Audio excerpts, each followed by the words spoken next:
Hello, everybody, and welcome to another episode of Brass Chat. My name is Paul Fisher, and I'm very, very delighted to welcome my friend and guest today, Mr. Kevin Price from the Royal Welsh College of Music. Hello, Kev. How are you? Hi, Paul. Great to see you. Really nice to be in touch. Lovely. I have to be honest with everybody, actually, that you were a huge influence on my life and on my musical life. So I've got a lot to be grateful to you for. And I've told you that before, so I'm not going to embarrass you any more than that. But it's really great to see you. So how's life down in Cardiff at the moment then? It's going well, thank you. I mean, thinking about the whole COVID situation is quite amazing, seeing how much is still going on in terms of performance. And big brass band concert next week, albeit at distance, but that'll be happening in St. David's Hall. And we've just done a fantastic program, actually, with a piece by Erilyn Wallen and Bob Childs and the band, which went down a storm, actually. And that was just a fantastic feeling to have our audience back. And I think that's been the greatest thing, is actually seeing our regular supporters back in the building and able to share the music. It's been fantastic. Yeah, I've seen some shots on Twitter, actually, of your foyer. For those people who don't know the Royal Welsh College of Music, it is a fabulous, fabulous venue. And their foyer, they have a jazz sort of club every Friday night. Am I right in saying? That's right. And it's a jazz time. Yeah, it's happening tonight. I'm really looking forward to it. Cool. And it's just a brilliant place to go and check out some music. And the atmosphere there is just so lovely. So if you are in that area, you must go and check it out because it's cool.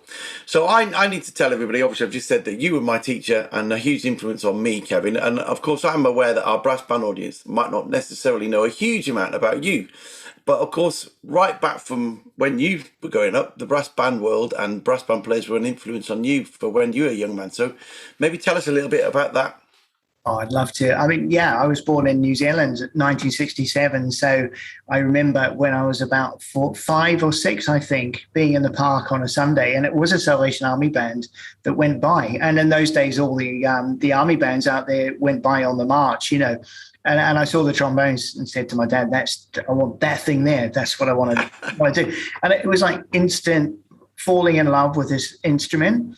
And so my dad, bless him, I mean, he played the organ and piano. So he bought himself a cornet and he got me one as well, because obviously it wasn't big enough to hold a trombone. But I have to say that every single night I used to open the wardrobe and hang off the bars in my wardrobe to try and stretch my arms. It's true. It's absolutely true. And it wasn't until I was about 8 or 9 till I got a trombone. But I just love the instrument. But without that brass band, first sight of a trombone with a brass band. And then actually my dad and I went into the Salvation Army bandsmanship from that point. And that was an incredible journey, actually. And just doing so much work with them all of the time, and open air concerts, particularly playing outside and caroling at Christmas in the sunshine. That is the best. On the back of a lorry, in 28 degrees Celsius, it's so much better than Christmas in the UK, I tell you. Well, I've never experienced that, but caroling in the cold is pretty cool too, though. I used to stand outside Woolworths with the Salvation Army band. We used to do 10 till 12 and 2 till 4 every Saturday, and my seat was just by the door of Woolworths. So every so often you get that warm, sort of blast of air, and the pick and mix was on the other side of the door. I think actually, if we'd had plastic mouthpieces, I would have been more comfortable. In those days, there was no such thing. But I think that's changed the world in terms of Christmas caroling in a cold climate. Yeah, absolutely. So obviously, you've got your role as I always get this wrong, head of music performance at the Royal Welsh College of Music and Drama. So I'm lucky enough to have been to Cardiff and met you and worked alongside you there. It really is a great college. You've got some fantastic things going on. So I would love you to tell our audience a little bit more, really, about the program that you've got, specifically, of course, the brass band program. Thanks. I'd love to. And my journey through the college has been really interesting. I've been here 16 years, and before that, I was in the Royal Liverpool Philharmonic, and I came here as head of brass and percussion, and that's where I met Bob Childs, and we developed a great friendship and partnership. And just before I joined as head of brass, Chris Mowat and Bob had established the brass band pathway, and that was designed to absolutely serve community bands and feed in young talent and give people a sense of kind of, I suppose, an educational pathway and a way of deepening your experience and professionalizing actually the journey. And it's been an absolute joy. And Chris then retired as being head of brass, but we've stayed in very close contact. And actually, we're very close as friends. And he's just as dedicated, another Salvationist, and really believes in the band movement. So what's happened over the years is that Bob, when he was first in the role with me, obviously was leading Corey band and took it to the great heights it's at now. And then Phil Harper's obviously taken over and is just stunningly brilliant and just as supportive of the college program. Yeah. So the thing that I believe in the most is the way that we have to serve banding in the community and enable our students to participate as much as possible in brass bandsmanship. And there are some academic modules that support that as well. And every student is in a teaching program so that you're not only training as a performer, but also learning how to communicate and inspire. And, you know how much I believe, and I know you believe in peer-to-peer mentorship and, the strength of somebody that's nearly your age showing the way forward. That's much more of an inspiration than, guys like us. How dare you? But you're right. Yeah. It's about young people, isn't it? It's about enabling others to kind of take on the art form and inspire their own, I think. Yeah, I couldn't agree more. I think that it's so important that people like you and I who love what we're doing, and I've interviewed you before over the COVID thing, but we're both passionate musicians and teachers and just love it. We love making music, and that's what you've got to try and infuse other people like that. And so to be able to give other people who are in, the new generations and specifically, obviously, at the Royal Welsh, the opportunity to learn and take these skills is just brilliant, I agree. It makes me, actually, we've just had Dennis Rollins working with us, amazing jazz trombonist. I just love the guy. It's just brilliant. And he, over a coffee, he was saying to me that, this whole thing he's growing up with this saying, each one, teach one. It's the sense of, if you're blessed with this talent, it's your absolute duty to pass it on and share it and nurture next generation. And that went right into my brain. It became my kind of new mantra in a way. I love that. Yeah. Well, you always tell me that, everything that you taught me, which was a huge amount, you learn off of somebody else, I'm just telling you what somebody else told me. And to be honest, that there's an element of truth to that, because everything that you taught me, I teach other people too. So that works, but there's a way and there's a demeanor and there's just an aura about, if you've got it and you want to do it and you're enthusiastic about it, then that's kind of the magic that you want to pass on. And I always remember in our lessons, I'd walk in the door and you'd be really pleased to see me. And if you weren't really pleased to see me, then you'd acted very well, It was like, You were great. We have to, that's what, whoever walks through that door, you want to make them feel welcome. And that's part of what we do as a teacher. So to be able to pass those skills on to the next generation and the people, your students, is just so important, isn't it? I totally agree. And I think also, that sense of, I feel so privileged to have had a life in music. I can't tell you, coming from the other side of the world, from 10 years old, I wanted to study with John Iverson, from Philip's Brass Ensemble. And that sense that, I got to study with him and I ended up in the British Orchestra. So I also feel, though, that privilege comes with responsibility. And without responsibility, privilege is pointless, So it's a real duty to pass on the privilege and the joy of what we do to others. And I think, to have a life in service to music and in service of others is to lead a good life. I really believe that. Yeah. John Iveson's grandson has got, he's had a bit of time off over COVID, but he's got his next lesson with me next week, 4:30 on Monday. Come on. But isn't that a beautiful thing that, John was my teacher and, I was lucky enough to get to teach you and you're teaching John's grandson. That's gorgeous. Yeah, it's all good. It's all good. Lovely. So there we go. So I guess one of the important things about your role is, and how things have changed since, we worked together all those years ago, is career paths. Now, I remembered when, you taught me at the Northern, the career path kind of was, although you taught me differently, to be fair, but, pretty much the orchestral kind of thing, And nowadays, of course, those career paths are so wide ranging, aren't they? And there's so much we can do. And I know that you encourage that very much at the college, and you send me emails about people who really impress you, which is fab. But tell us a little bit about that. Well, I think there are so many different kinds of professional musicianship. And what I learned was when I left the orchestra, it was a pretty tough transition, actually. And, you're going from this environment where you're thinking about your own playing all of the time, and you're teaching, obviously, but to come in and be responsible for, between 60 and 80 brass players and, be thinking about others all of the time. But what I discovered is, without a trombone in my hand, I'm still the same musician. Yeah. And I think that, the way that you act and think is informed by your musicianship. So the way you write an email is a creative and should be a thoughtful and engaged process. That's musicianship, So if you think about any musical business, the person that's on the front desk, if they have a musical education and appreciate the process and love the subject, they're going to do a much better job than someone who doesn't know. And it's a bit like, if I had a Ferrari showroom, I'd want somebody that loved driving and loved Ferraris to sell my Ferraris, Yeah, so absolutely. So how can you be a great arts manager? We were talking to Jess, and she's obviously a great arts manager. She obviously loves the subject and loves music, so it's the passion for the subject. So, I think it's all about this sort of, when you train as a musician, it's an apprenticeship course that trains you in communication. But I think I've thought about this a lot. What we're doing is we're training professional listeners. That's it. So it doesn't matter what you play, what your discipline is. And what's missing in society is a sense of enabling the voice of others into your head so that you evolve, change and adapt and live a life of sort of acceptance and support.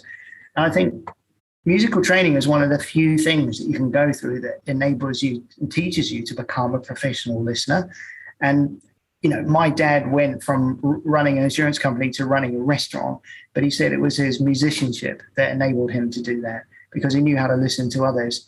So, there are so many different forms of professional musicianship that doesn't always entail having an instrument in your hand. Yeah. Very true. I have, just on that listening thing, the school that I've been at this morning is a very multicultural school. They've got 55 different languages at this small primary school in Watford, right? Wow. But it's amazing because I can go and do my workshops. I don't have to say a dicky bird because you just play, and you just clap and you just listen to music and they respond, Isn't that just the most ridiculous thing, It's beautiful. We had the same thing. We had a brass quintet concert actually on Friday at the college. And our school came from Cardiff, a local school called Fitzallen. And they have the same kind of mix of nationalities and languages. And a lot of the children had never been to a concert before. And they absolutely loved it. It was so interesting because I felt like, they left the college as friends. And actually, in conversation, sometimes with some of them who weren't first language English, it was quite difficult to get the conversation going. But the sense of joy that they got from the concert was enough, and that link. Yeah. And it's like, I've been conducting candidates this morning from all around the world. And every single one of them, there was that kind of spark because they share the same passion. Mm. Yeah. I just think it's crazy. The same school, we did a concert with Brass Band England at the Royal College of Music last month, and we invited some primary schools along. And part of that day was we just had a lot of youngsters up on stage, along with Rich Ward and some of his Royal College students who were fantastic. Yes. And we were playing Mamma Mia, okay? And these youngsters were playing Mamma Mia. And the audience was mainly school children. And there was one young boy from this school that I mentioned who I'd kind of said, get up and have a boogie if you fancy, And he just ran around the auditorium at the Royal College of Music, dancing and jumping for joy, I love it. And no one tried to stop him because he was in that moment of, this is what music does. And I have to say, it's probably the highlight of my year. It was unbelievable, just incredible. Isn't it gorgeous? And I think that's the beautiful thing as well, when you see an adult who's sort of the child within is woken up by music.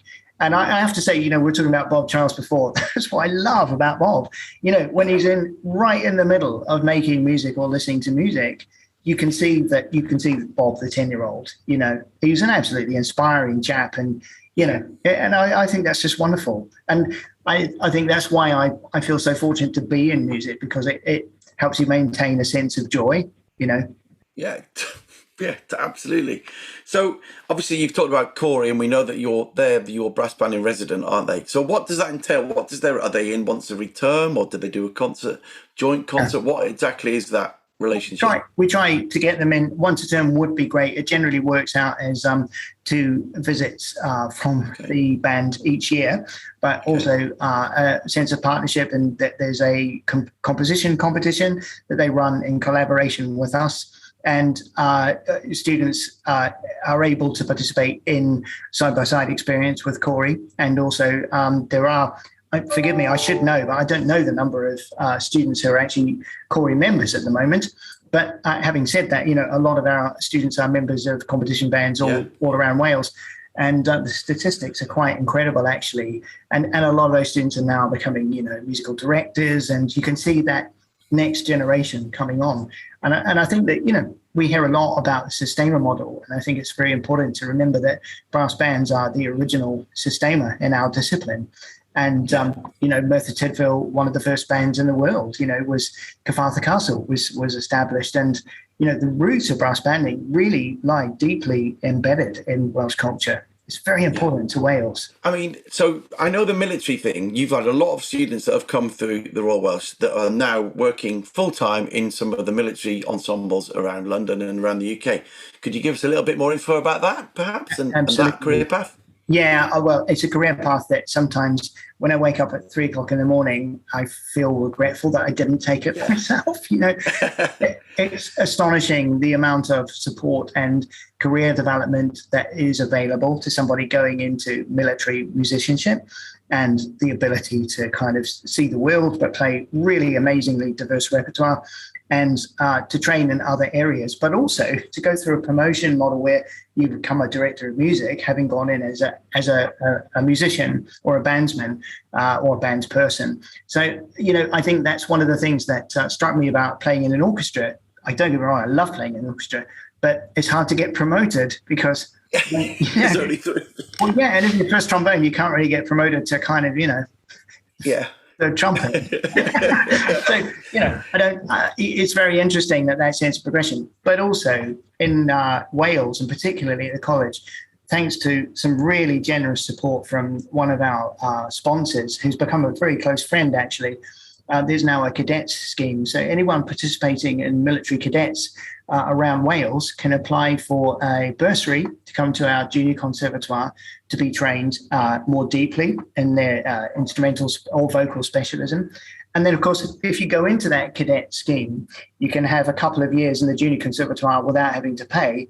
And then if you imagine that you've got in your head that you want to be a military musician, you can then go for the golden handshake deal with Army Music, where they will pay for 3 years of your 4-year education at conservatoire, and you sign up for a period of service as a military musician after that. So you could, in essence, as a 15-year-old Welsh musician, come into that program with the juniors with a full bursary, go through 3 out of 4 years of your degree program at the Royal Welsh, and then go into a job. It's kind of a no-brainer. And then if you imagine the next step, going through your promotions, where you do your ABRSM diplomas and you get promoted, and those that pathway up to being potentially a director of music, that's an entire career with your instrument furnishing your life, taking you on this adventure. I think it's astonishing. It is, yeah.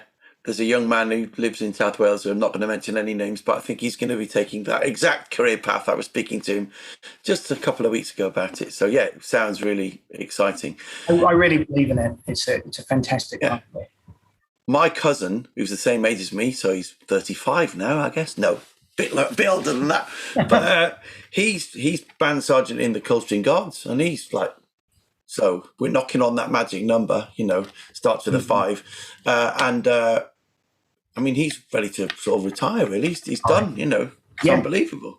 Actually, and on that note as well, next Thursday, I'm taking 7 composition students down to Wellington Barracks because they've written a military march for the Welsh Guards Band, and they've been shortlisted for a competition, which means that the Welsh Guards Band will play all of their marches next week. And one of them will have their march selected to be performed for the changing of the guard outside Buckingham Palace. Wow. But that's come straight out of our cadets partnership. So there are all sorts of other amazing opportunities coming out of this. It's amazing. So tell us about the whole interview process. I'm a massive, you know, whatever supporter, cheerleader for Royal Welsh College of Music and Drama, being Welsh myself. But having been there, felt the atmosphere, the vibe, the push, the support. You know, people that are interested in coming to you. Tell us a little bit about the process, the audition process. Is it any different? Would you like to think it's slightly different from other conservatoires? Tell us a little bit more about that. Right. I mean, it is a bit different. I mean, we're looking for two contrasting pieces of around grade 8 standard. If you haven't got your grade 8, that's not a problem, but we're expecting and hoping you'll be playing it around that standard. Well, I'd always advise something that shows off your technique and something that shows off your sensitive musicianship. And then I would say another bit of advice is when you're writing your personal statement for a music conservatoire audition, really think about writing things that are going to make us ask specific questions. So don't ever try and blag it. Write stuff that you want to be asked about, because we will look at those personal statements. And in a way, it's almost like you're writing the script for the interview panel. Yeah. So really go deep with that and lead us along. And then the interview itself will be reflective. There'll be some oral tests and things, but we want to know about where you've come from, what your roots are, where you are at the moment, and where you want to be. We'll always ask you where you want to be in 10 years' time. And I think, Paul, remember one of the things my teacher in New Zealand, who was just the best teacher, amazing, he always said, I'm not bothered about what you get for your exam. I'm not bothered about what you're doing in a year's time. I'm interested in where you'll be in 10 years' time. Yeah. You know, and ironically, you know, having gone from having lessons on the beach in New Zealand, 10 years after that, I ended up in the same orchestra that he'd been in, you know. So you never know. But it's like thinking long term. So I think in that interview process, I really want to know the wildest dreams of those candidates. And if they're a learning person and they've got that sense of ambition and like a calling for music, the rest is just about hard work, dedication and determination. So, yeah, I think that's how it is a little bit different. It's not an exam. It's like an investigative process to find out if you're a learning person. That's what I'm really interested in. Yeah. I mean, I just think that you guys, you know, I'm going to talk as a teacher now, and I'm not, you know, but the way that I've experienced it is that you're a very, very supportive college, and the people that have been for their auditions feel very supported and feel the link of friendship very much. And that is that's a skill in itself. And talking as two musicians who've been lifelong friends, you know, isn't that such an important thing that you build in this world of music? We build relationships and friendships that you might not see each other for 10, 15 years, but you're still mates, you know, and you get work as a result of it, don't you? You know, you do. And actually, that's another thing that Jack, my old teacher, used to say. It's all about relationships. You know, it's all about that rapport. But again, going back to what I was sort of thinking about before, you build that rapport by listening, not by talking. And I think giving others the space to be themselves and find out who they are and how you can support them is how you build friendships, you know. So it's like it all comes full circle, doesn't it? We're teaching the skills that enable people to build these deep social connections, and that in turn feeds the profession, makes those connections. That's what makes music come to life, you know. It's love, isn't it? It's It's the best job in the world. It really is. It is. It's amazing. Yeah, we don't get paid the same as the Premier League footballers, but you know, do you know what? We're happy. I don't want to be. Like I think it's a different kind of wealth, you know. Totally. And I think you develop an internal life. That's what over COVID it was difficult for everyone, but I felt so fortunate to have this internal life. And actually, you know, I tuned in regularly to Wynton Marsalis, and he had these drop-in sessions, and you know, he was doing talking workshops and things, and his philosophy was just astonishing. You know, the sense of you have music, then you're going to be okay, you know? Yeah. I always start, I mean, you both, you know, we talk about Wynton a lot. Mike Lovett told me a great story about Wynton. I don't know if I've relayed this to you, but he was doing Guy Barker's band, and Wynton was the guest soloist. So they were all in the studio, you know, and Wynton came in, you know. So even for someone of Mike Lovett's caliber, you know, Wynton Marsalis is walking in, you know. Yeah. So Wynton Marsalis walked in, sort of, you know, got his trumpet out, picked it up, you know, and played this beautiful C major scale, nice and slowly, just good breath, articulation, all about the sound, you know. Yeah. And the whole band were just like, Wynton Marsalis playing the C scale. Yeah. And so whenever I start anything now, I always think, well, if it's good enough for Wynton Marsalis, it's good enough for us, It's and that's the beauty of it. It's that whole thing of doing simple things well, Yeah. And it's like watching really good rugby. I say that having watched New Zealand being beaten by, two fantastic teams, France and Ireland, very recently. But they did the simple things well. They stuck to the score, and they trusted each other, and they had that bond. So, and music is the same. You've got to get those basics right, otherwise it won't be right on the night. Yeah. Well, it's been a pleasure to speak to you, Kev, and I wholeheartedly recommend anyone that's looking at conservatoires in the next couple of years to go down to Cardiff, go and have a look around, and just go and check the place out, because it's a great city. It's a small city. There's lots of musical vibrancy there, and you get to meet people like Kev and work with him. So it would be a great thing to do. Cheers, Kev. Great to speak to you. Catch up soon. Oh, such Thank you for listening. Thanks for having me. Best. Cheers. Take care. Bye. Bye. Bye.